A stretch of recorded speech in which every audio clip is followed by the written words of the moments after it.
Hello, hello. Welcome back to EE for everyone. Got a pretty exciting stream for you today.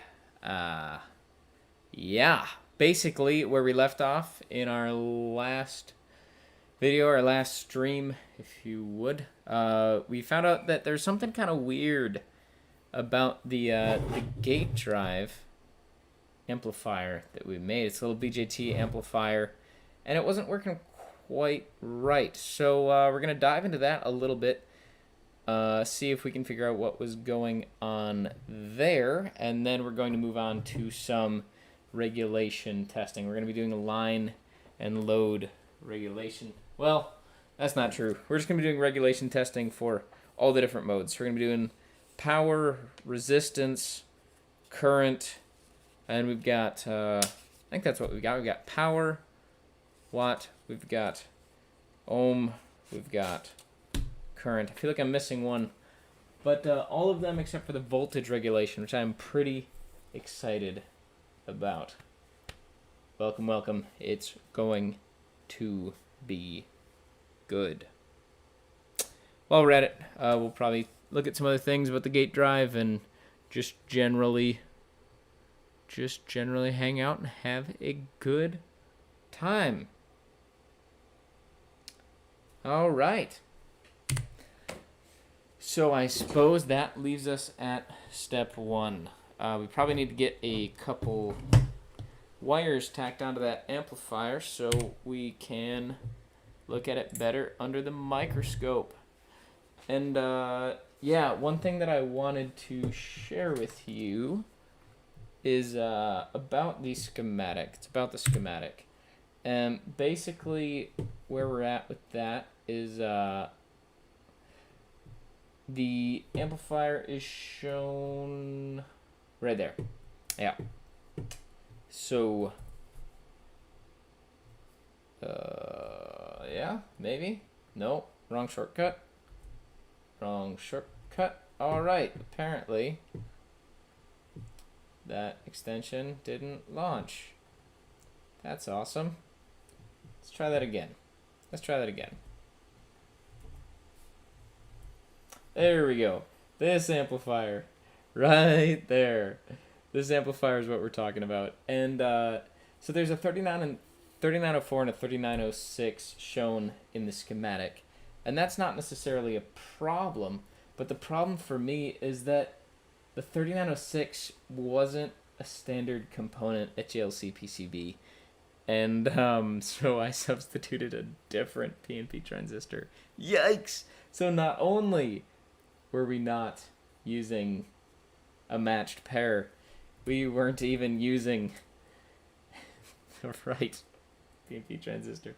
I think that might have been part of the reason why it didn't work. So all that to say, what I've done is I've gotten a couple of those transistors, the correct ones, and they are now actually populated correctly. So I expect that this will go a lot better today. All right, back to getting those wires tacked on. So just got a couple pieces from a wire kit. Sacrificed them to the cause. I never really use these little jumpers, so we'll grab a couple of those, the uninsulated ones. Okay.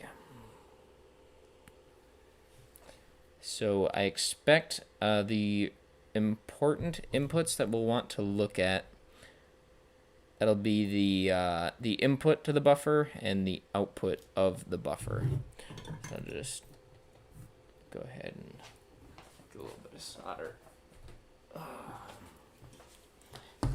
We'll get that hooked on in no time at all.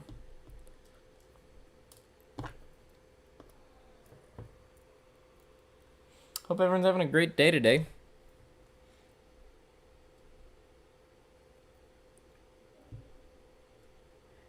Wherever it is you are, whatever time zone you're in, hope it's a good one.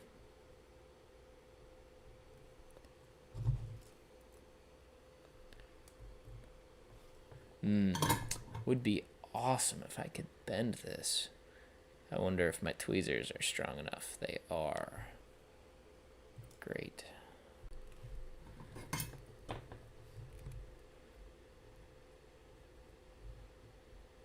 Oh my goodness. Oh my goodness. I am all over the place. Strong enough to bend it, but can't hold it straight while I try to solder it down.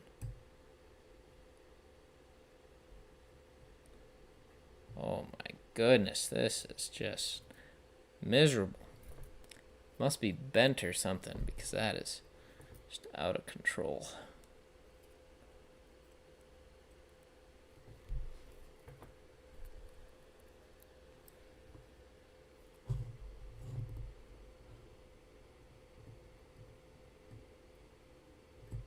There we go. There's one. That was painful. And let's get the second one soldered in.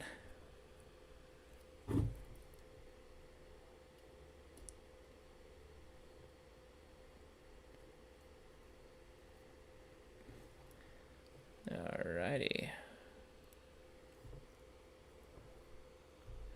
We're going for resistor might need just a little touch.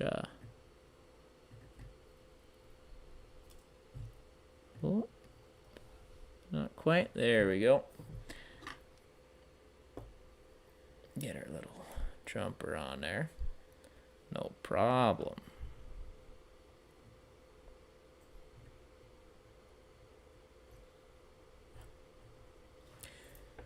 Okay.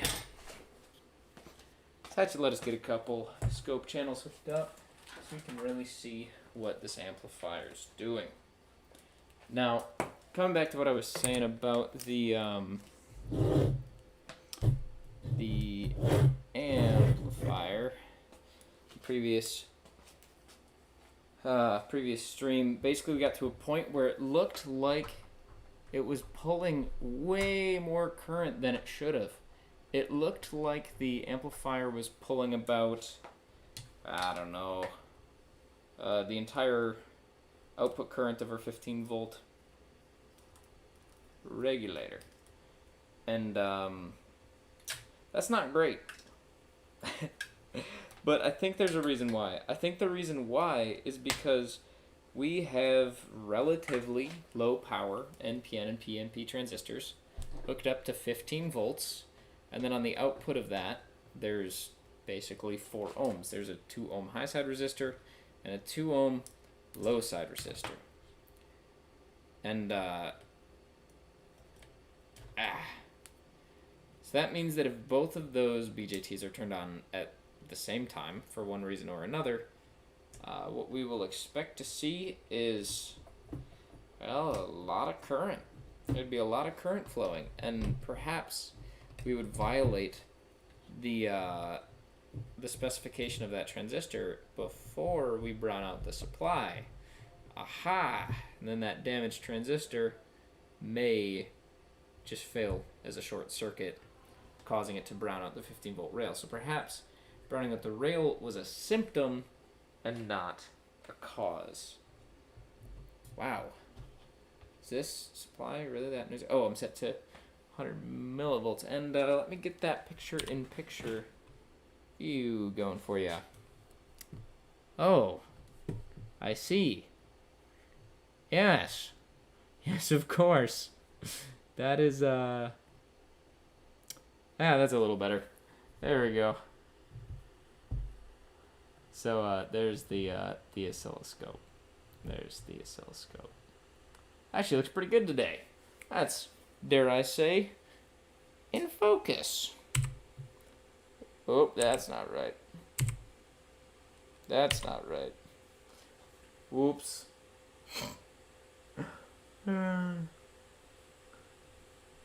Alright. So,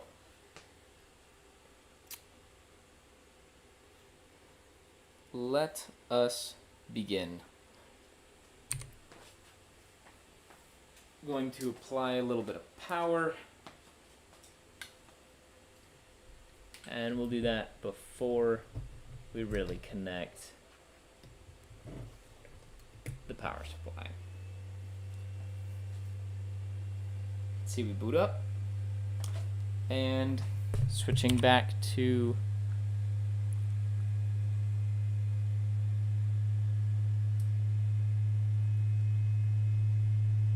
our oscilloscope. Just gonna get these set up.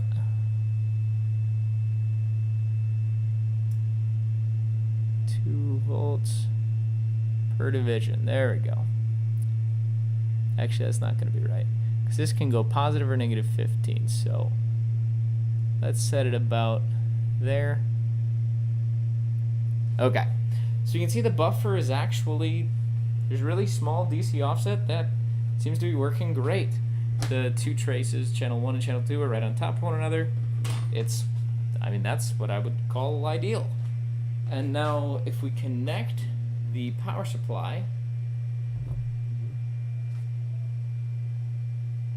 what? The input hasn't changed, but the output has? I'm sorry, what?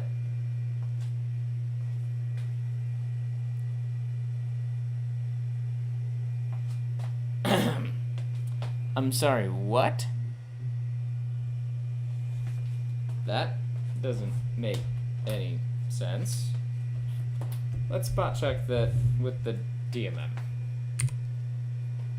Alright, so we've got, you can see that, volts. Let's just double check what our oscilloscope is telling us right now, because that seems certifiably insane. No. 13 volts. 5 volts. Okay, the oscilloscope has not lost its mind. Okay, what if we apply a little bit of voltage?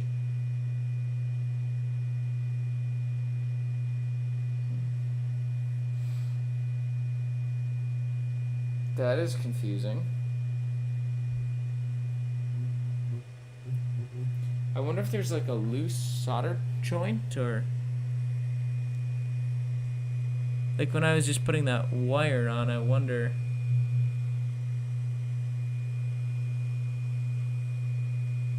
Wow, that's different. Well, let's try to actually regulate something here.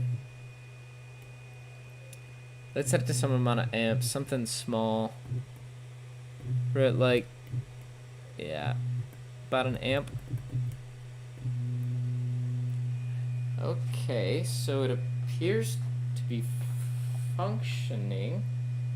I've set it to an amp and it is pulling in an amp. But the gate drive looks insane. So looking at what we see here, we see 0.94 amps and we see 1 amp from the electronic load.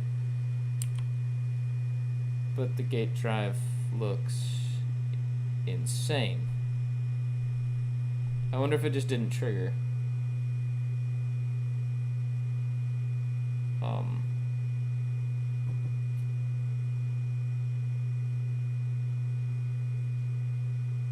Zooming in on the time scale here. Okay. That looks pretty weird. And it's not even oscillation, right? That's not even oscillation. That just looks pretty normal. So here's what I want to do. Coming back out, I'm going to put this in current mode. We're going to add the DMM in series and see what we can figure out from this. This looks nuts. We're going to add this on the high side today. So, yeah. Oh boy. It's going to be a little tricky. I guess we're going to go upside down for a moment. 10 amps, and alright, that same really bizarre gate drive situation with 1.1 amp output programmed to 1.15 amps. So that's pretty crazy. Hello, Muhammad. Welcome. Hope everything is well where you are. So here's the interesting piece that I've noticed, okay? So right now with this gate drive, configured the way that it is with the BJT, whoa, wiggle that wire and stuff goes crazy. That's weird. Here's the strange thing. What I've noticed is that as the input voltage goes up,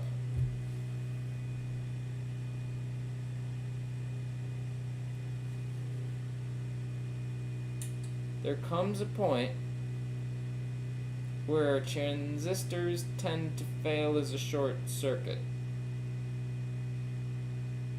And I noticed that with a 2 ohm resistor. So it seems that the 10 ohm resistor on the output has fixed the problem. It's midnight there. Oh man, I'm sorry. I didn't know. Yeah, I just wanted to mess around a little bit in the shop and thought, hey, what the heck? Let's give something a try. I'll try to make it a quick one. We'll get to the fun really quick. I actually expected to blow the thing up already, so I'm shocked that we haven't. So that those 2 ohm resistors had to be replaced with 10 ohm resistors to prevent the our Q205 and Q206 from catastrophically failing.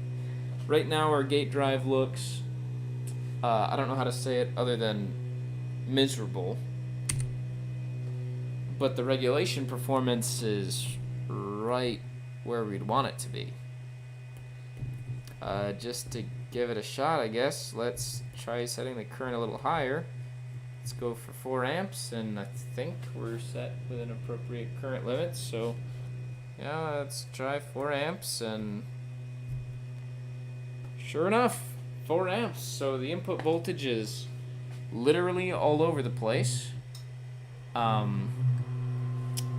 But apparently that's fine.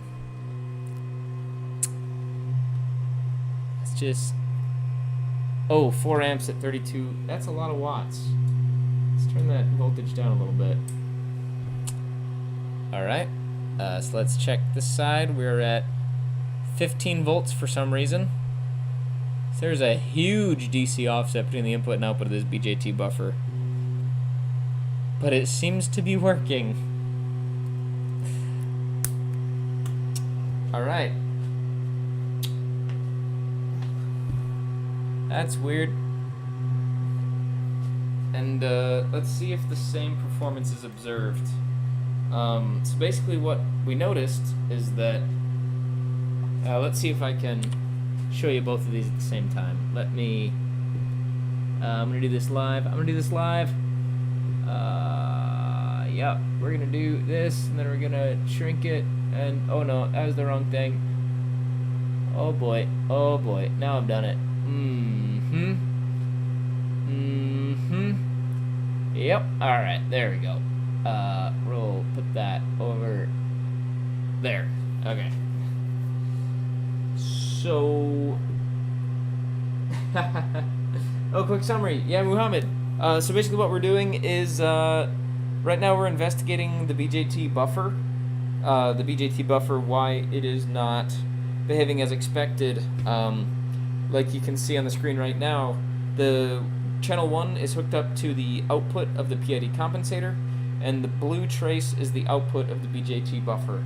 And we're trying to figure out why it is behaving that way. Then once we're done with that, got a couple slips of paper here to do regulation performance, because we have not 1, not 2, but 3 of these electronic loads. So even if one doesn't work out, we can just put it off to the side and test a different one. So we're starting with the buffer, and then we're going to move on to the rest. And for whatever reason, you can see it right here. I'm going to set the output voltage to 0. Okay? I'm going to disconnect the positive lead. Disconnect the positive lead.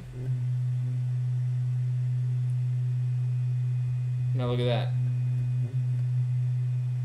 It just changed performance of the system. So I'm This is kind of hard because I need to unplug one and then touch it again. Oh! I just ripped the lead off the board. That'll make it harder to show you what I wanted to show you.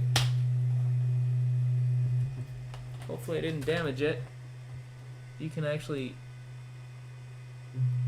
Yeah, so yeah, that offset still exists. Yikes. Alright, needless to say, that's not great. That's not what you want to see. That's not what anybody wants to see. That's pretty terrible. So, I did a little bit of investigation. And why would I do that? Well, because I wanted to answer a question.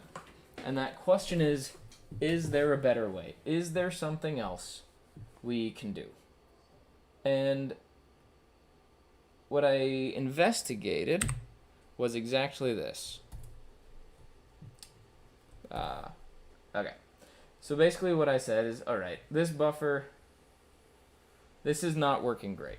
Can we just take this out of the circuit and instead, can we tie this net straight across to that one? Now, what are the consequences of that change? Well, basically what that means is that when we try to increase the output voltage, so when we try to increase the gate voltage, this resistor is going to limit how quickly we can do that.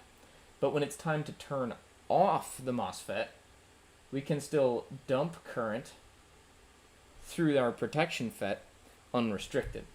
So at worst, it will limit our maximum voltage change per time, or our maximum current change per time, so our amps per microsecond rating of this electronic load, but it will not put our design at more risk of damaging that output FET. We should still be able to sufficiently protect Q1. So all of that to say, I have exactly that modification done on this board. That is exactly what we've done here, and I will mega zoom on that. Alright. So, oh, come on now. Focus on the right thing, please. Alright. How's that? Great. Okay. So basically what you see is you see that exact same modification. You see that jump from the gate back to that transistor with these two, or sorry, to that resistor with the clamping resistor, and then the two transistors that feed into the buffer are removed. The output resistors are removed, so these two basically do nothing. That is what you can see. And we're just going to test this one with the regulation. First things first, I will probably hook up the gates and everything just so you can see that. We'll get the current readout going as well. I think I've got a second so I can... Wow, I really made that twist tie tight. Let's cut this so we can actually have the ammeter right side up. Okay. So while we're at it, I might add a voltmeter to the mix.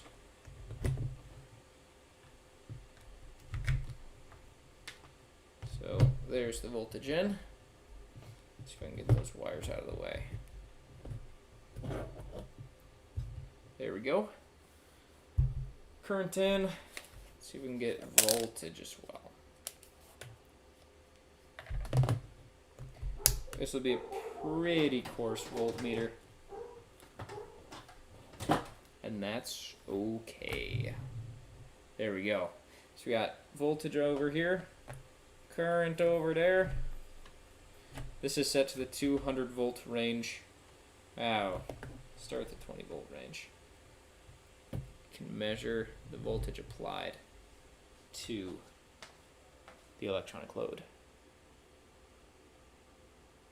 Yeah, so Muhammad, there's a couple things that, yeah, that's an interesting comment that you just made there. and it's actually not that uncommon. So there's a lot of things that simulations do that reality doesn't always. Like it makes a lot of assumptions about how the device is operating, and they don't always align well to what happens in reality. Okay, so we've got channel 2 monitoring the gate of the FET. Powered on. There we go. See, we have 15 volts on that transistor. Yep, model deficiency. Exactly. So I think it's a little bit of mismatch in the gains. So I think it's like the HFE. Where's my thing? There it is. The HFE of one NPN is not exactly the same as the other, and the PNPs aren't exactly matched because I'm not using matched pairs. And so it's like that difference in bias is why we're seeing that output voltage in just the 2.2 ohm. Basically, we turn on the upper and lower transistor a little bit at the same time, passes a bunch of current, and then it blows up the output transistors. So, yeah, exactly like you said, model deficiency. See, oh, great, it's actually lined up. So if we cut in, we can see what the screen is saying. All right, so yeah, what we can see is that the gate is floating up at 15 volts. If we wanted to make that change, we would set our default output to negative a little bit of current. Right now it's positive a little bit of current, so that's kind of a problem. But as we turn up the input voltage, you can see it snapped right down to where it should, so no current is passing. Alright, we're going to set our input voltage to about, start at about 10 volts. And I just want to demo that it works. So what we'll do is we will set the input voltage to 10 volts. We are going to set the input current, the electronic load current to 2.71 amps. Hit run. We can see that we are pulling out 2.7 amps. Now there's something that I have in mind that I would like to do at some point. It's either, so right now we're running open loop, if you will. We're running closed loop as in like the PID on the output is running closed loop, but we've got an ADC, so we've got like this outer feedback mechanism. Then we can use the ADC to verify what the real output current is. So for example, we set the output to 2.7 amps, and right now our meter is reading 2.682 amps.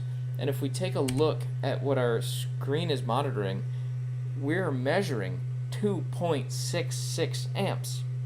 So the difference between our set point and what is really there is much larger than the difference between what the ADC can measure and the real current.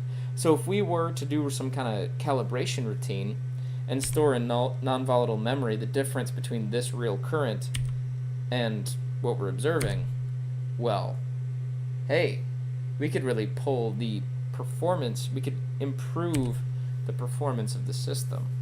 But that's not what we're doing today. Today we just want to do some regulation testing. So I suppose this one we could do line and load. So I suppose if I had to pick a current to characterize the system at, it would be 3 amps for one reason and one reason alone. That is half of what the power supply can source, and I'm comfortable running this design at 30 volts in at that current.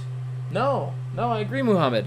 So even though we're not doing any sort of calibration or compensation, I mean, that is pretty darn close. For if all I wanted to do was test a power supply, I mean, that is pretty darn close to 3 amps. In this case, 2.94 is what we're seeing.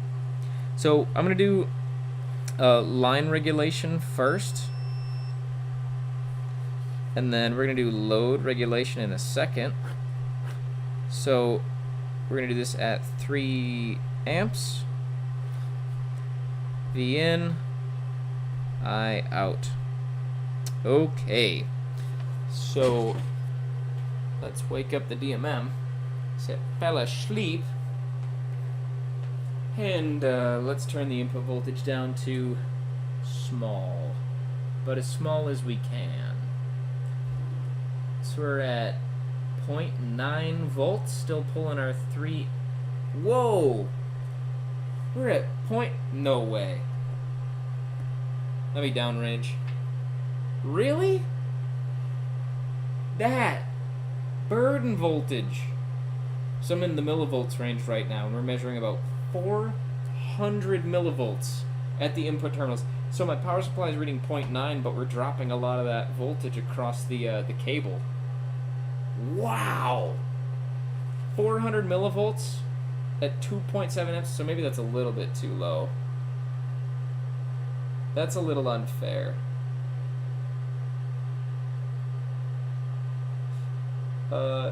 Yeah. Let's try to do it at about a volt. Alright, so we're at 600 millivolts in. Alright, we'll start there. So we're at 0.67 volts. Current output is 2.943 amps. Whatever, we'll take all the digits. And let's go up a bit. Now we're at around 8 volts. Oh, that need to uprange. Yikes. So we're at 7.62 volts.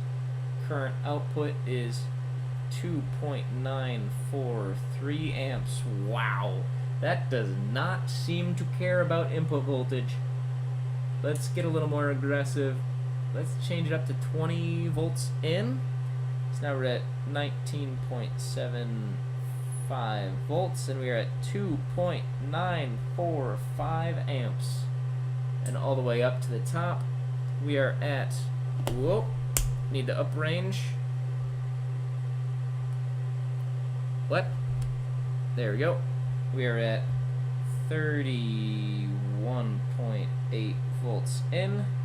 We are at 2.945 amps out. So from 0.6 volts to 31.8, we changed by 0.002 amps on the output. I don't know what that is for percent, but I think it's safe to say our line regulation is pretty darn good. There's a look at the data I just took.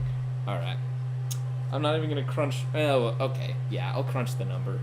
I want to know. The people want to know. If I could find my calculator, that would be incredibly helpful. Well, guess we're not supposed to calculate that. So we got 0.002 divided by 2.94 will be our line regulation. Someone in the comments, someone in chat, go ahead and calculate that. That is an incredibly small percentage. Oh, wait, no. Wait, no, that's not right.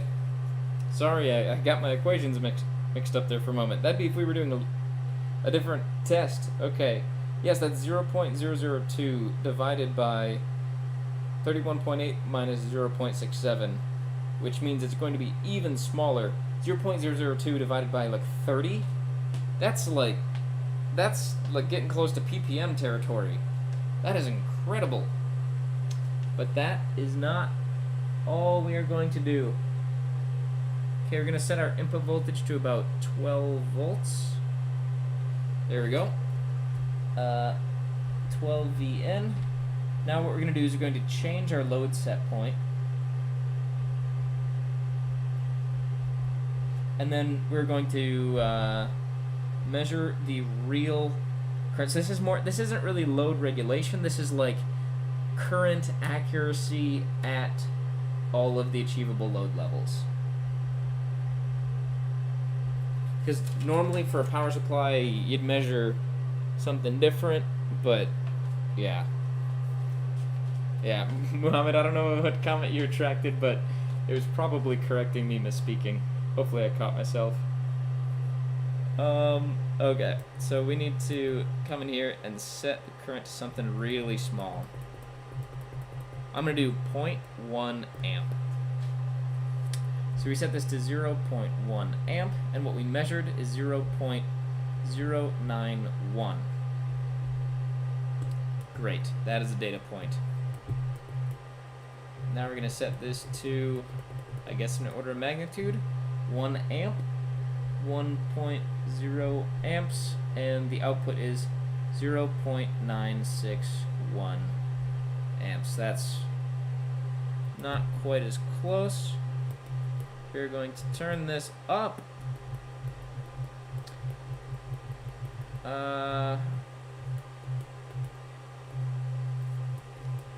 Let's try 3. 3 amps turns into 2.944.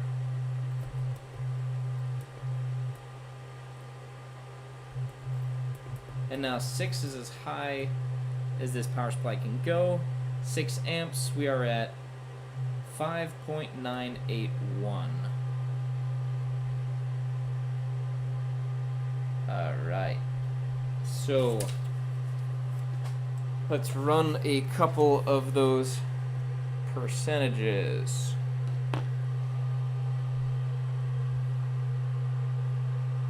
I'll just grab my phone here for a moment. No worries. So if we were at 0.091 minus 0.1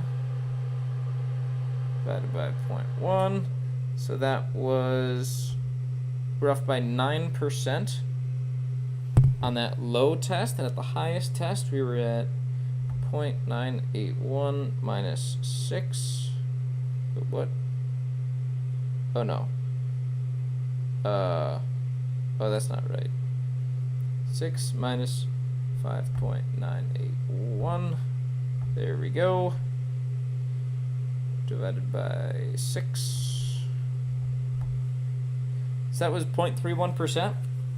So I think at the really low currents, there's like quantization error that will start to play a big factor. So I bet that even at 1 amp, the accuracy was significantly improved. When I press the enter button, oh, can you guys hear the humming all the time from the vibration from the fan? Is that better? If that's better, let's see if I have some foam or something I can set you guys on.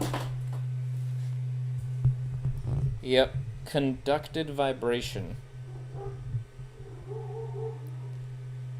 Perhaps that's a little better. You're on like a foam block now. I hope that's better. Let me know in chat. Yeah, I think it's just coming in contact slightly differently.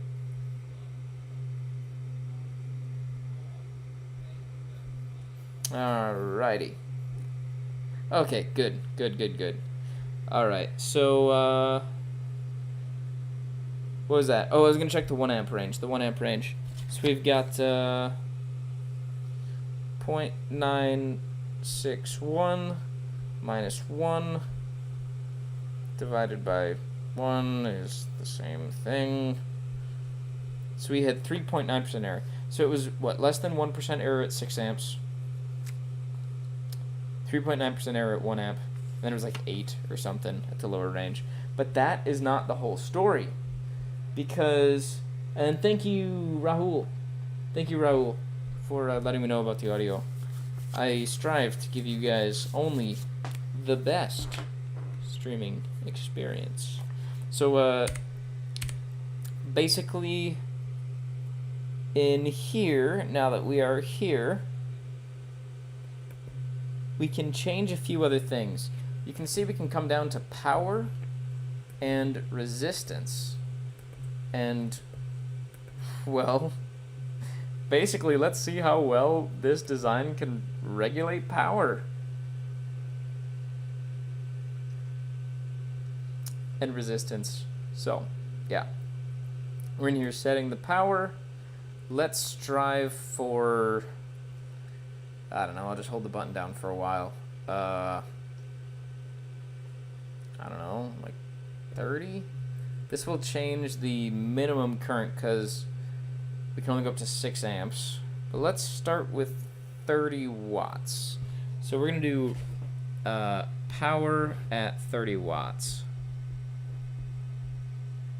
Also, make sure to get subscribed so that you guys don't miss the coming videos, because these will turn into beautiful graphs in our summary of this testing. So, I don't know, if you like graphs, if you like this better, I guess no need. What were we doing? Power regulation at 30 watts. And V in will be on the left, and power will be on the right. This will involve a little bit of pocket math, so I will do my best to do that math. Okay, let's turn on the loop. We're going to push this down to the lowest voltage that I can without exceeding the current rating of my supply. Oh. Alright, 8 volts. 8 volts, that's the one. VN is 7.3 volts. And the power is 8.73 times, oh boy, my mistake, 7.4 volts times 5 point, oh goodness, we need to like average that, it's bouncing a little bit, 5.6, call it 5.6, so we're at 41.4 watts. That is not 30. Our heatsink's doing okay. Alright, it's only a few watts. And the reason why is, you can see it pretty clearly on the display. The reason why we're actually pulling more power is because the voltage that the system is measuring is only 5.5 volts.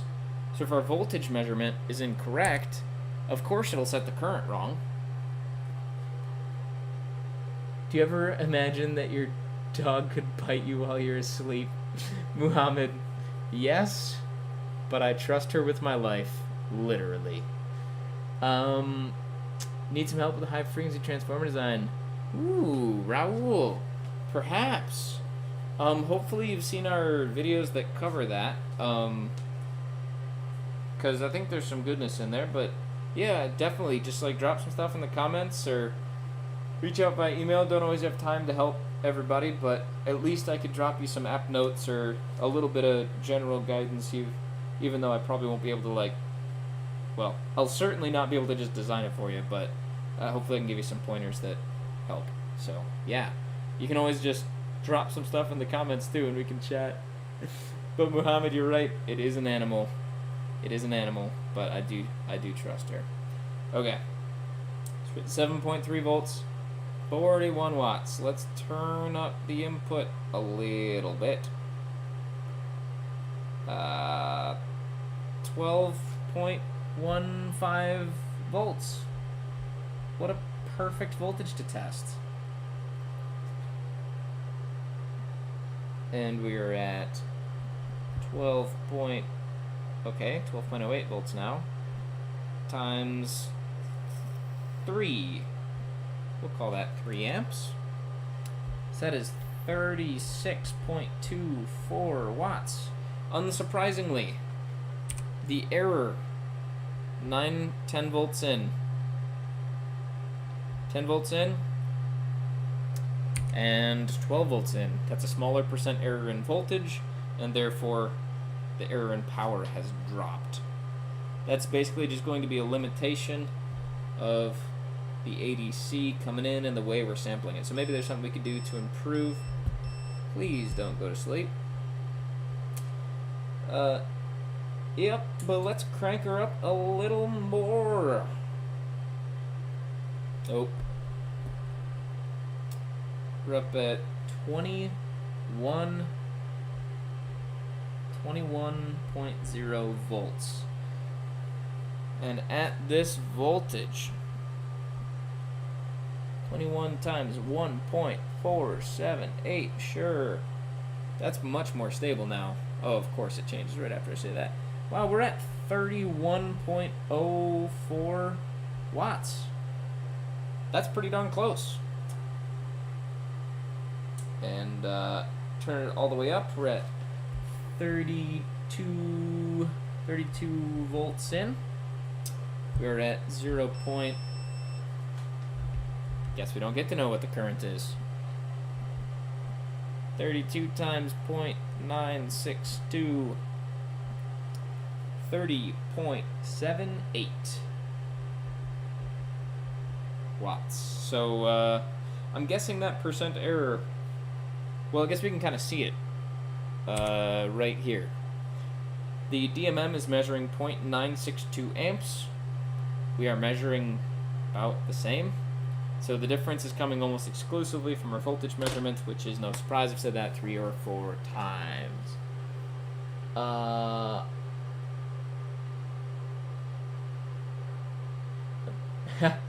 Muhammad, I like chatting with you as well. I very much, that is my favorite thing about these live streams. I kid you not. Today, when I was thinking about doing this, I was like, man, I could do, just mess around in the shop and play around with it. It's like, but it's not the same if I'm not chatting with my EE for Everyone friends. And it's really more fun to have this conversation and to spend time together. I really enjoy this as well. Yeah, I was thinking, I was like, hey, we didn't used to have so many South African viewers. I've never been to South Africa. South African meetup, that's like kind of the middle of the world, sorta. So, hey, when this whole COVID thing settles down, maybe we'll do a meet and greet in South Africa and we can hang out. Yeah, Rahul, I think I saw your comment. Oh, is that from you? Yes, absolutely. You should take a look at the debug videos we did on the, I think it was the inverter. The inverter FETs for the UPS project phase 2. Man, we fought with that a lot. Trying to optimize efficiency and ringing, trying to tweak that gate drive network. And we actually ended up putting a little snubber on there for a little while. It turns out it did more harm than good. Yeah, no, it was cool. Yeah, you can put a snubber on the gate. You can do all kinds of stuff. You can clamp it with diodes. But yeah, trying to optimize that efficiency is hard. Efficiency versus ringing. So just to share the result there, we've got a maximum accuracy of whatever the heck that is. 30.78 divided by 30.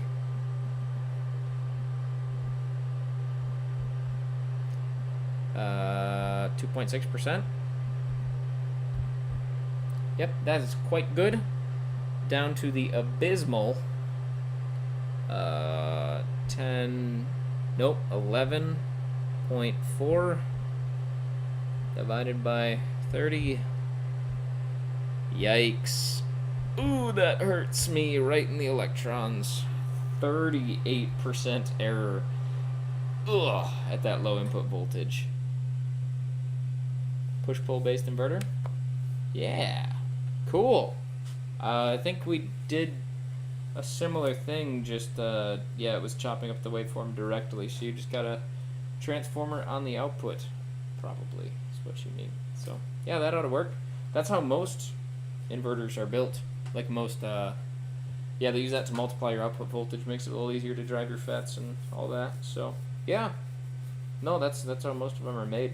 Especially because it gives you that isolation kind of built in. So, yeah, most of them do like line frequency switching of a single or multi-level inverter. Maybe with PWM, I don't know. But, awesome. Awesome. Okay, so that's power regulation. That's cool. Anyone want to simulate a resistor? Because that sounds cool.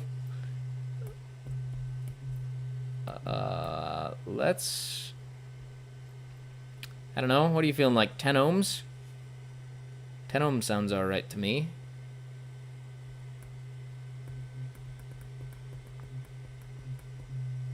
Ohms sounds great. Maybe we'll go a little lower.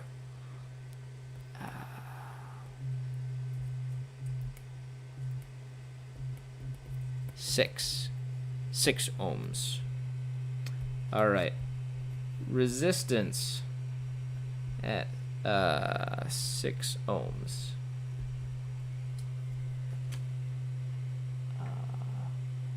No load loss. It wants to leak conductance, but have to leave to make up for the. Yeah. No worries, Muhammad. Have a great evening. Hope you get some good rests, and we'll see you very soon. Bye for now. Raul. No load loss. 8 watts due to leakage inductance. That is cool. That is excellent. Alright, so we've got a V in, our actual. We're going to fill this in. Let's start with a relatively low voltage. We will kick off. Okay.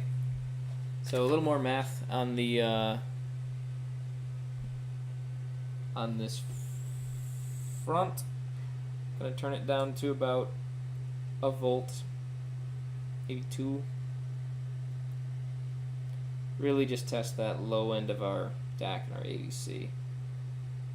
Right then, yeah, the current gets really small when you have a resistor. Though, isn't that supposed to be a 6 ohm resistor? We've got 3 ohms on the input, or sorry, 3 volts on the input. It's only measuring 1.1 though. Oh my goodness, this is terrible. Okay, so V in, 3.0 volts. Current is 0.17 amps. Yikes, V equals I times R. So V over I equals R. So that is 3 divided by 0.178. We have a 16.8 ohm resistor. Ouch.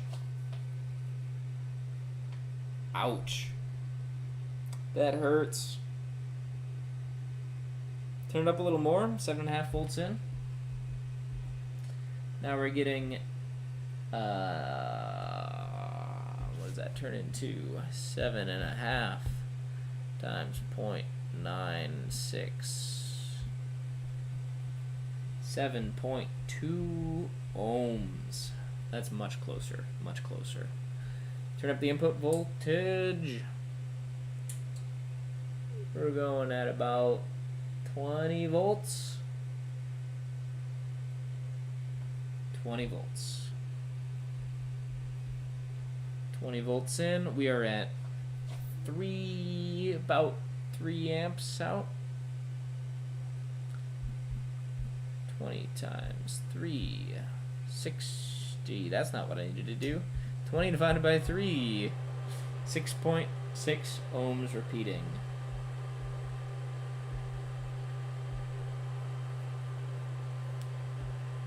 Alright, up a little more.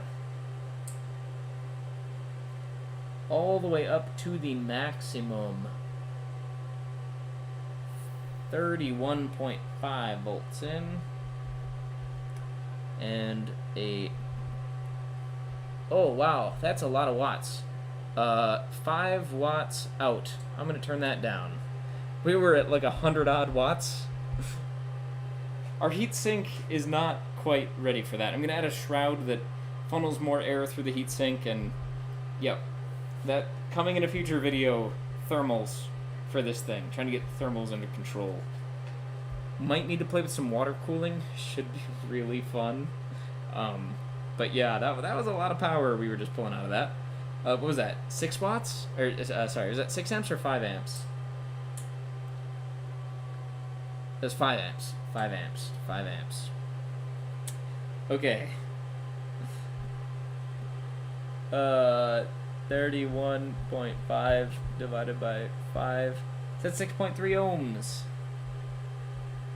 And considering that most low ohmic shunts are like plus or minus 10%, we're at about 10% at 20 volts, and honestly, if we like did a calibration routine or did anything to try to improve that voltage accuracy to what's in real life, I think a little bit of calibration will go a long way to bring this to where it needs to be. Rose says, tried winding for time and... Wow. Oh, the transformer. I tried winding the transformer a few times. Awesome. That is crazy. So you just had to get the winding wound approximately correct. Wow. Was that... Did we get through all the regulation that we needed to? Is it time to just mess around and have a little fun? Yeah. We did line regulation, load regulation of current, and then you can't really do a current regulation because the rest of them are power and resistance. So you just change the voltage and... Huh. Alright, cool. So what I'll probably do is try to add like a calibration routine and test this again. And yeah, see if there's any trend lines. I'm guessing it's really just that ADC. And yeah, so basically all of those tests were limited to 6 amps, which I think is really lame. So I've got a 24 volt 25 amp supply sitting around the back of the oscilloscope, and I think we should hook that up and take a look at how it performs. What do you guys think in chat? I think that sounds like fun. Cool. So I will get this switched around. We'll take a look at that. Okay. Carefully.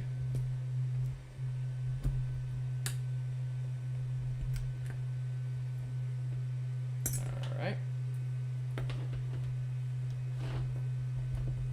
So I got a couple gotta get clips that need to get attached.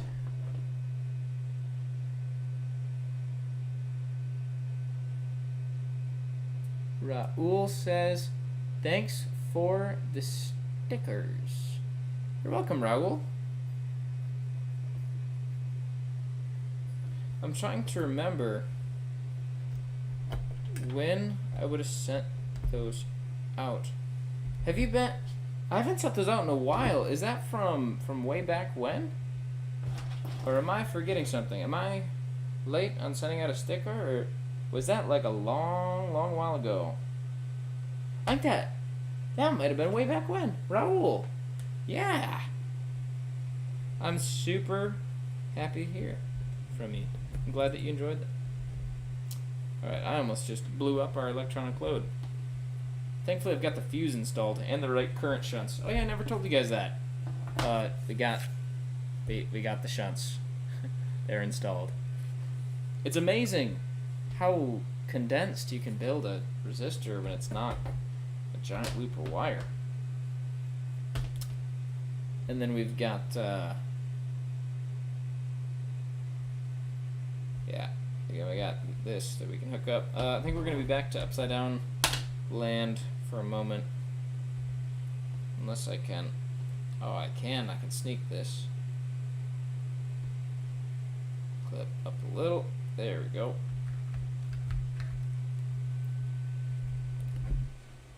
There we go. Hopefully we can still see the screen. Alright. Alright. So now we've got negative lead to negative, positive lead to positive. This just might work. So we're going to set this to current mode, and we're going to turn it down. We're going to do 0.1 amps to start. Long ago from the giveaway. Wow. I'm thankful for you being here, Raul. Thanks for watching. Okay, I'm gonna plug in that giant supply. Cross your fingers, hope there's no bang. Oh, look at that. We've even got voltage. 24 volts. Yeah, you're welcome. You're welcome. Alright. Okay.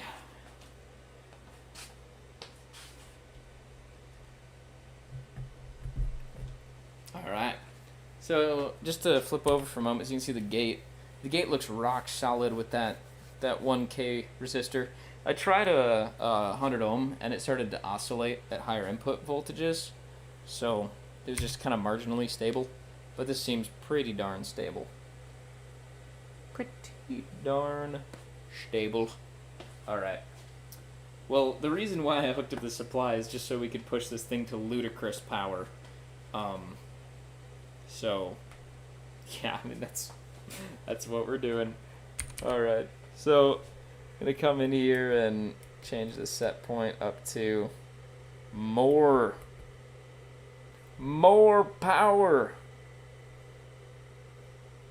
And just keep an eye on the heatsink temperature. Let's go and pull this down a little. Yeah, you can see the heatsink. Kind of got this tape funnel to try to get, because right now only half the fan overlaps the heatsink, which is kind of a shame. But I'm going to get a little funnel 3D printed and put it around here to blast all of that beautiful airflow where it needs to go, and that should let us push the power a little higher. Okay, so we're at 3.5 amps. So, yep, there's 3.5 amps, 23 volts. We are sitting up at 3.46. That is 80 watts. That's child's play. That heatsink's not even warm. Though it would. If we left it soak and get to steady state, that would get quite warm. Right around 50 watts, 60 watts is where it gets uncomfortable to hold your hand against the heatsink after an extended period of time. But I think we can really improve that with some tweaks to the airflow. These are pretty cheap general fans. They aren't super high static pressure. They aren't super high airflow. These are just literally, if you buy a cheap old fan off Amazon, this is what you'll get. So I think with a higher performance fan and a better way of channeling the airflow, we can pump that up. Anyways, dope. Let's see if I can get this. Oh, look at that.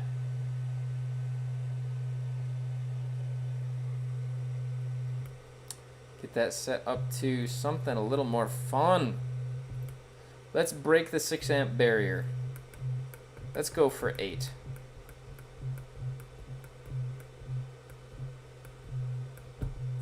There's a difference. Let's see what happens. So we are burning 9.97, 22.5.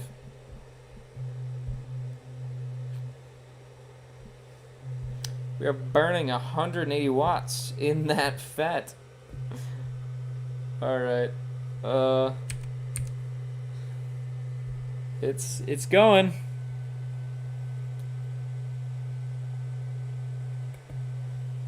Alright, let me pull off the gate drive monitor for a moment. It's not really doing anything anyway. Yeah, so this is where the transient thermal interface is going to be really important, and that's where our high performance thermal interface material is going to help to suck that heat out of the part and pull it into the heatsink. And so what I did is I just touched the package of the part, and it feels about the same as the heatsink, which is a really good sign. That is a really good sign that the thermal interface is working. However, we can go up to 10 amps according to our rating. So let's do that. Now, I don't remember exactly where the voltage current curve changes, and I don't remember. Sorry about that. But I'll have to see if we can push this above 10 amps at this lower voltage. But it's hard to find a 100-volt source that can also source 10 amps. So I've got something to go up a little higher than 24. If we put the two in series, we could probably get it up to, what is that? Math is hard. Maybe we'll do that. Let's give that a shot. Right, we're up at 10 amps. Go! 22 volts, 10 amps. 220 watts is a lot of watts.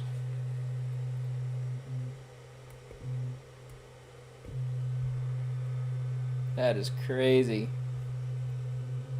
It doesn't get as immediately hot as I expected. And oh, now you can tell the package is getting a little hot, so we might be starting to fall behind, or the heatsink's just getting that hot. The heatsink is very warm, especially on the plate that's like in contact. I'm touching the edges of the fins, right? That's not the heat. It's not the temperature at the base of that heatsink. Excellent.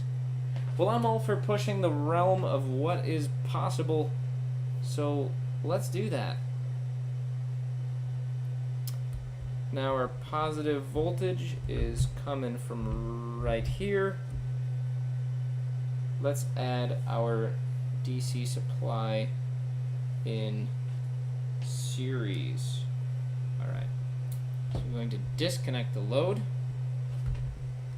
We are now no longer using that clip, so I'll just tie those two together.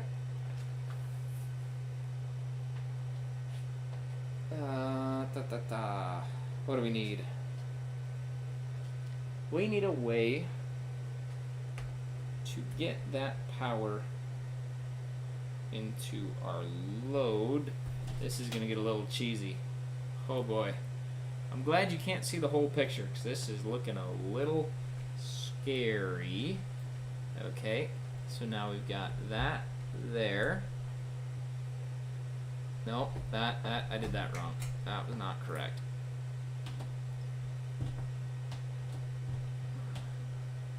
So the positive lead is going to go into the negative lead of our power. And you can only do this because they are floating. It is because these two power supplies are floating. Don't do this unless you understand that the two reference voltages for your DC supplies are different. Otherwise there will be a big boom. So current limit set to 0, voltage set to something pretty small. Hopefully this doesn't blow up. We see 26 volts on the output. Excellent. That's enough to scare you, isn't it? I'm going to turn this whole voltage down a little bit while we're here. Or the current set point down a little bit. So basically, what I've just done, for better or worse, is I've just set it to 1 amp, and now I can change the input voltage above where we could before. We can change the input voltage all the way up to 56 volts. That'll be fun. Let's start at something pretty tame. Let's start at 35 volts. That's somewhere that we've been before. Still at 1 amp. Still at 35 volts. And just for y'all at home, this is the first time I have ever done this. So we might see a catastrophic failure yet today. And I'm just going to slowly turn up the input voltage.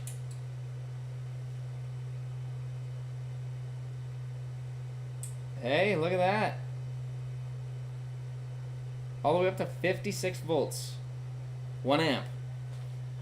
0.965. That is exactly the same current that we saw. Oh, we need to set it to 3 amps to really verify, but hey, that's cool. That is fantastic. 56 volts. Woo! We're above the safe limit. I shouldn't touch that heatsink anymore. We should keep ourselves constrained to the isolated portion. Cell limits are important. Sorry, just gotta beat the drum. Woo! Okay, let me turn that down just a touch so I feel a little more comfortable touching the thing. And haven't really done a high pot test or anything on this. But let's increase that power. Oh wow, yeah, that heatsink is still a little warm from our 300 watt test. I really want to do the 3 amp test. I really want to do the 3 amp test because I want to see if we can see that same 2.945 amp output. I need to keep in mind on our power, we're up at 100 watts. We'll just come up for a moment, bring it back down. 2.948 is the highest I remember seeing. Let's see how our heatsink's doing. Woo, she's toasty. Thankfully, the fan actually does wick a lot of heat out of this heatsink, so it'll come down pretty fast. BGD whip. Yeah. Yes, it did. This is the same board. We did not need to swap it out, and we might just get there. So yeah, we're just cruising along here. We did a few tests. We did some line regulation. We did current regulation at different current set points. We tested the power regulation mode and the resistance mode. Suppose as long as a few new people are dropping in, hey, let's 3 ohms, 3 watts. Let's set that power up to, I don't know, I'll just hold the button for a little while. We'll set it up at, sure, 23 watts. We're just waiting for the heatsink to cool down anyway. See, could be worse. What did I just set it to? I don't even remember. Oh, 23 watts? Actually, that's pretty close. 23.62. 0.7, 32. Yeah. Transient, I personally have. Where's my current shunts? Hey, that's a good idea. We should look at the transients. Max power. Yeah, NBL. I don't know if I can say that on stream, but I like your username. The max power that I can push through the FET, assuming I can keep it cool, is actually 1,000 watts. What do I think we'll be able to achieve with this heatsink?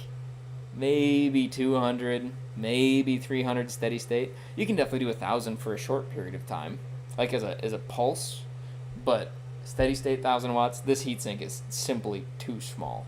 So we'll need to do some more exotic cooling, maybe get this thing strapped to something that's got liquid flowing behind it. There's a few things we can try to keep this cool, and I do intend to.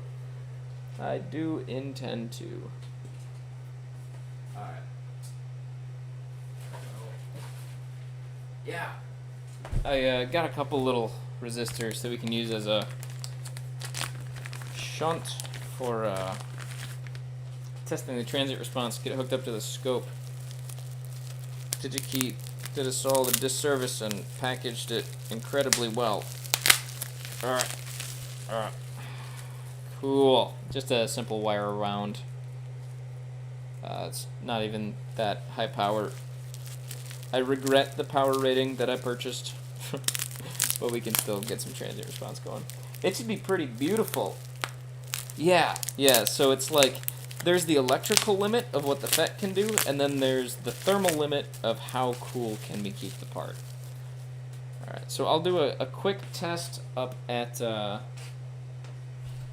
what is this?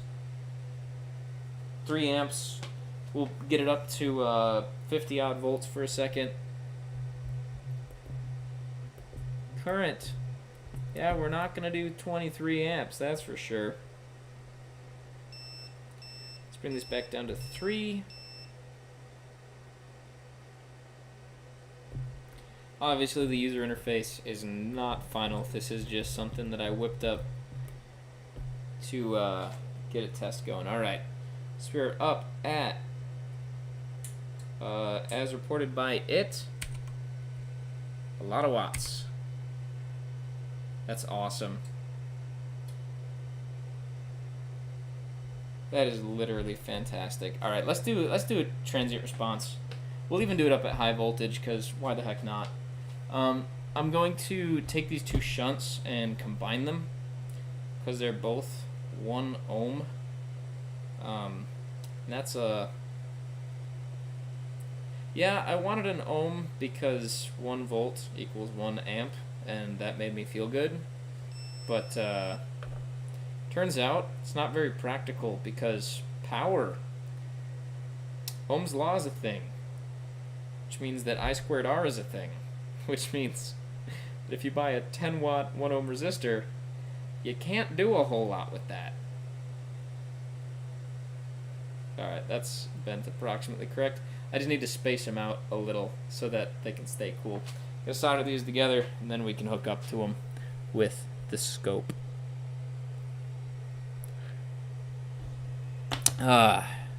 In the comments, I hope your Thursday is going fantastic. Though I suppose, depending on time zone, it could be Friday morning, in which case, shouldn't you be working? No, I'm just joking. I'm just joking. Yeah, agreed. Yeah, was that your suggestion? I forget who made the suggestion to, I'll try to credit you in the video that comes out, because that was a fantastic idea. And it was basically a small cost savings. That was a community suggestion. That idea was too good to come from me. And I'm just... Yeah, I shouldn't give myself a hard time like that. We do alright. We do alright. But basically... Wow, this soldering iron is not agreeing with what I'm trying to do. Please! Alright. I think needs more solder. Needs more flux. Should really be using the rosin core thicker solder, because it has more flux in it, and so when you're soldering something like these wires together, it generally goes a little smoother. There we go. That's a good amount of... There we go. That'll be alright. But yeah, so basically it, like you said, should give a pretty decent transient response, even though we're working with a slightly different gate driver. So, moral of the story from the start of the stream, we started with debugging the MOSFETs, and I'm thinking that we ended up with the equivalent of a shoot-through scenario where both transistors, the upper and the lower, ended up being biased a little bit. Since we only had 2 ohm resistors, we ended up blasting out those parts, added a 10 ohm resistor instead of a 2 ohm, and it didn't quite fix it.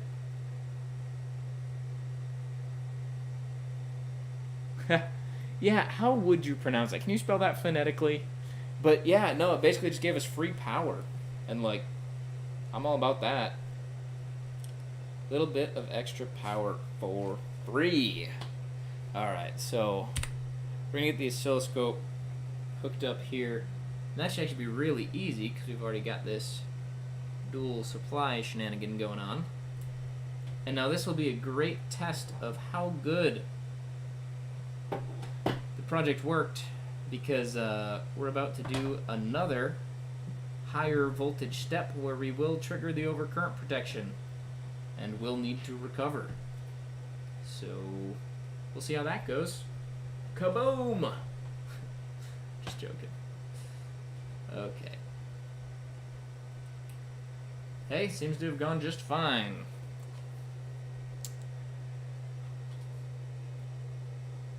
Okay, and now we will get the oscilloscope connected.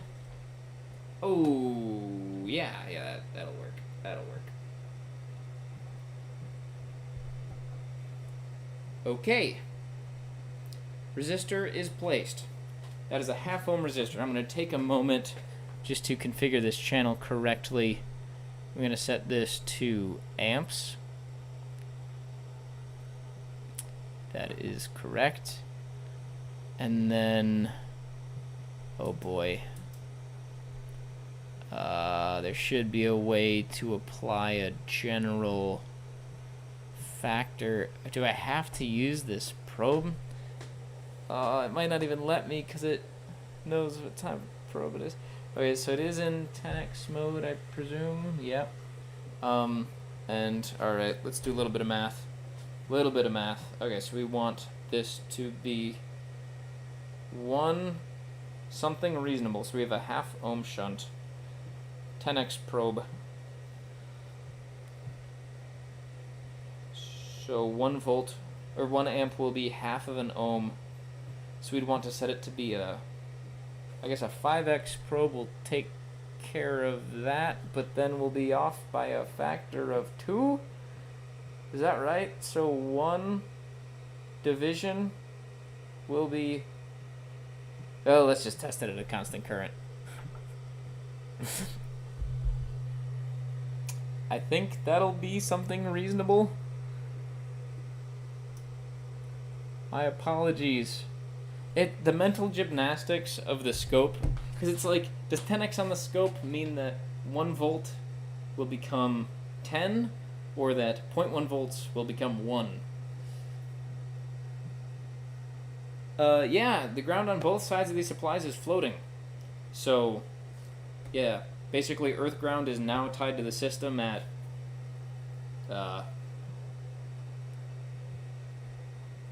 24 volts-ish. If that were not true, these resistors would be the temperature of the surface of the sun. Yeah, so let's, guess just turn on the output a little bit. Okay, so we are measuring... Oh, goodness, why are we set at 3 amps?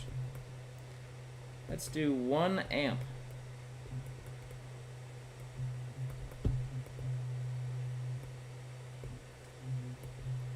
Just going to tweak this for a moment. Apologies for the slowness. I want to get it to actually like very, very close to 1.00 amps, just to make sure the scope is set up right. That's pretty darn close. Okay, that's probably about as close as we're gonna get.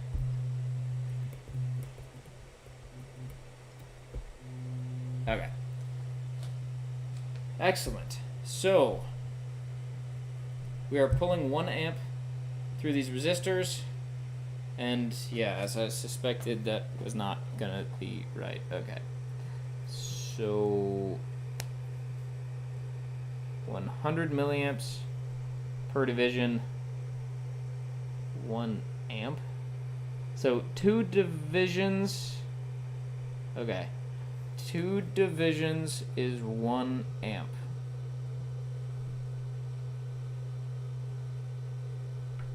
Change the 10x mode. Now, in 10x mode, yeah, we'll just do it like this. We can just do the conversion in our head, right? We need to divide the current by 2. Multiply the current by 2. Yikes! Mental math. Why?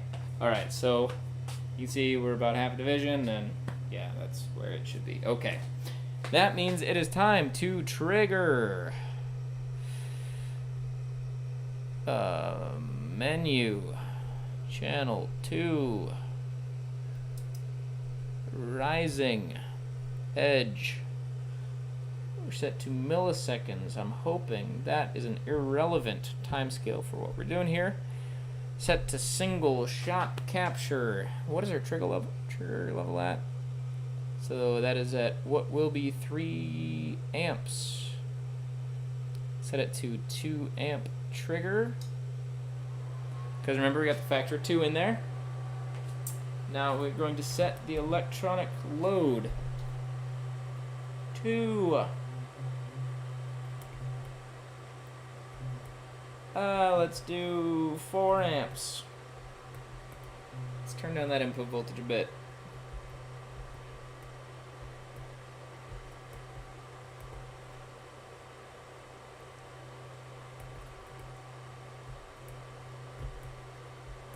Alright, let's see if there's overshoot. Let's see what is going on. Single shot capture, go. Woo! Alright, we can call it right there. Boom, stream done. Stream done. Yep, no need for applause. We'll just, yep. I'm just joking. That looks really good. Woo!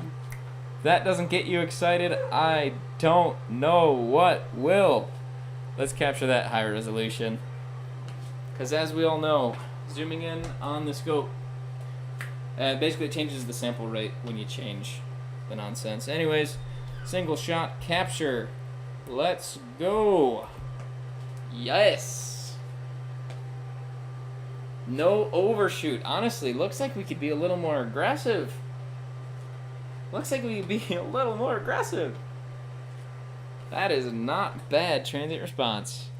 I will take it. I will take it. Okay. Let's get some cursors on that so we have some context. So I firmly believe in the 10 to 90. So let's do the 10 to 90. What's 90% of 2 amps? 0.9 times 2. So we need to set this to 1.8 on the scope. And that'll be 0.2 for cursor B. Apologies for the dog. She doesn't know any better. Well, yeah, she does. Probably just see something outside. Alright. Man, I might need to zoom in a little more. There we go. There we go. So, what are we at? We are at delta. Yep, we want that. Is that 35? Wait, is that 35 microseconds? Is that right? 35 microseconds? Woo! All right, I'll take it. That's not crazy for amps per microsecond, but hey, that's cool. So we got 4 amps, and because remember this is off by a factor of 2, so 23 microseconds. Wait, no, amps per microsecond. Yep. So it'll be 4 divided by 35 microseconds. 0.02 amps per microsecond. Uh-huh. Alright. I mean, it would have been nice to get like an amp per microsecond, but hey, we're not done yet. Let's try a slightly higher current set point, see what that does for us. Yeah. So I'll go into set. We'll briefly try a higher current, like 7, and that'll be fine. This is fine. Everything's fine. Everything's fine. Alright. Single shot capture. Run. Stop. Okay, looks like I need to zoom out a little bit. Or just reposition. Oh, looks like just reposition. Whoa, so that 10 to 9 is going to be a little punishing there. Wonder what is going on. It'd be nice to do a deep dive on the compensator, get some wires tacked on, and check out all that. We're not in the cursors. Okay, change the mode. So we were doing this at 7 amps. So it'd be 0.7 and... Oh wait, divided by 2 because we're on the scope, so that'd be 0.35. 0.35. And cursor to, let's just make sure that's right where it should be. Yep, right at 3.5. So, minus 0.35. 3.15. 3.15.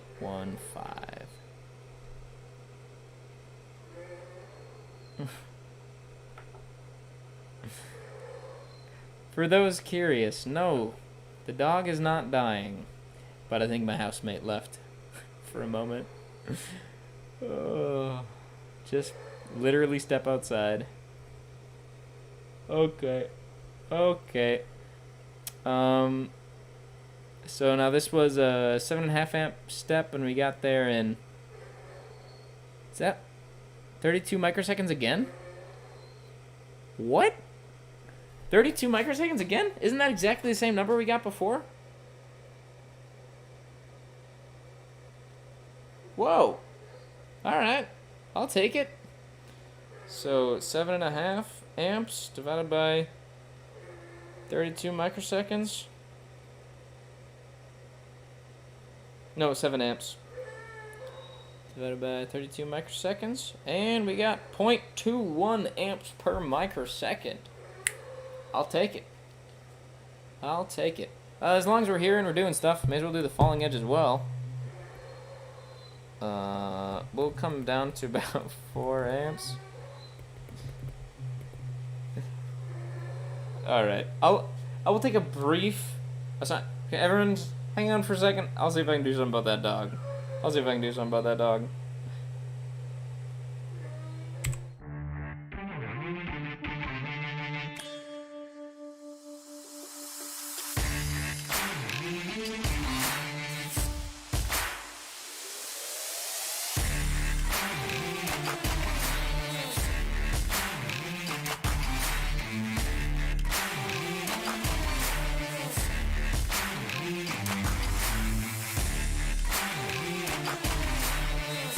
Alright, I tried. We'll see what happens. Okay, we're going to try to catch the falling edge transient. So, we're going to single, we'll hit run, stop it. That's not as great. Falling edge transient is worse than rising. Interesting. I wonder if that comes down to a function of the because the Miller plateau should be vaguely symmetrical no matter if we're charging or discharging. That's kind of weird. More to come on that, I guess. But, hey, transient response. Oh, sorry, you can't see that. That's what it looks like. So that's not great. So I can get that to refocus. Yeah. But hey, that's pretty cool. I mean, we took the design up to, what, 50 odd volts? We took the current up to 10 amps. We got as close to all of the ratings as we could today. And that is pretty cool. That was really the whole point of the stream. Wanted to characterize the design a little bit, mess around in the shop, and I just didn't have the heart to do it without you all. So thank you for sharing this experience with me. Just set it to an amp. I just wanted to test this at a higher voltage, see if the transient response looks any different. It's kind of the intent. I'm going to zoom. Nope, I'm scared to zoom. We're going to do a single shot capture. Run. Nope. runs that. Okay, we're gonna zoom in. 500 milliamp, 100 milliamp. Let's just make sure that makes sense. Yep. Alright. Might need to do a 2 amp. No, that should be fine. Single shot. Go. So that's pretty good. I expect that a smaller load step will have a slower transient response. Just thinking about PID. Right? The P term will be smaller. The I term will accumulate more slowly. So kind of makes sense that it'd be a little slower. I'll need to dig into how electronic loads are typically spec'd, just to try to better understand the ratings. That looks a little more symmetrical, but still not quite. Still not quite. Yeah, I don't know. We'll have to think about that a little more. Yeah. No, any other good ideas? Transient response was a great idea from those in the comments. 56 volts, 10 amps, tested at different times, took the current up to max and the voltage to halfway. Hey, that's cool. Got the power up to a few hundred watts. No complaints from me. Yeah, BGD whip. Wait. I'll struggle for a moment. Okay, I'll stop. Great question. Yes, so I'll sketch this out for you again. What do we have? Yeah, there we go.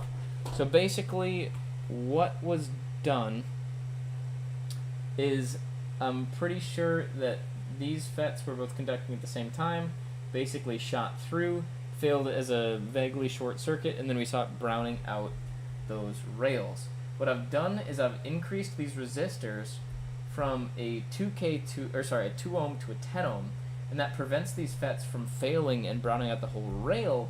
But now there's an offset where this is at like 5 volts and this is at like 15. So now those changes have added a big old offset that's not great. So basically the plan for moving forward, and the reason why I felt comfortable connecting this to such a high voltage and even hot plugging such a high voltage, is because what we've done is we've kept that 1K resistor, but basically added a node here and here, and we just went and shorted across. So basically when we're charging the gate, it'll go slowly, but when a fault occurs, it'll be able to grab this and shunt lots of current to ground. So hopefully that answers your question. So that's the circuit that we're driving right now. That's what we're testing right now.